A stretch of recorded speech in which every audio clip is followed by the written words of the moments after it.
Kelompok Houthi Yaman mengancam akan kembali menyerang Israel jika Israel melanggar kesepakatan gencatan senjata dengan Hamas.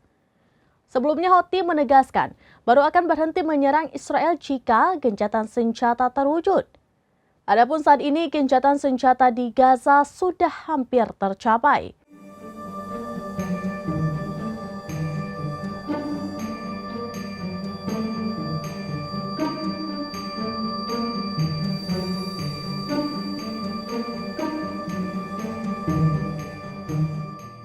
Gencatan itu akan mulai diberlakukan pada hari Minggu 19 Januari 2024 setelah pemerintahan Perdana Menteri Netanyahu menyetujuinya.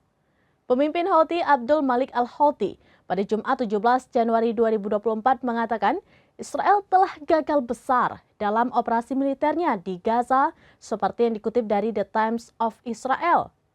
Dia berujar Amerika Serikat dan Israel terpaksa menyetujui gencatan senjata itu. Di samping itu dia mengatakan Houthi bersiap memberikan dukungan yang lebih besar dan efektif untuk Gaza.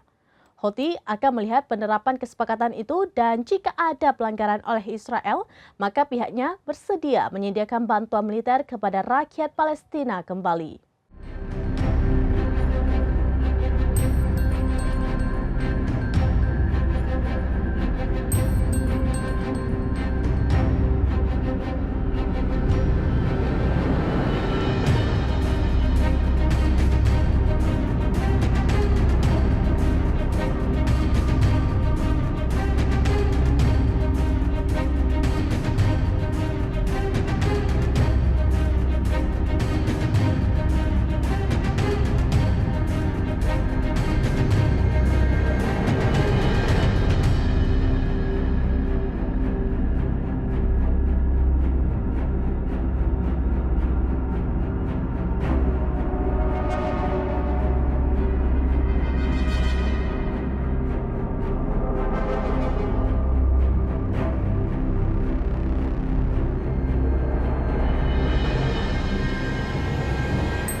Demikian informasi terkini Syeda Ralun. Saksikan terus beragam informasi lainnya. Jangan lupa like dan share seluruh akun serambines.com.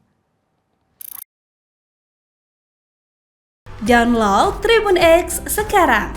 Menghadirkan lokal menjadi Indonesia.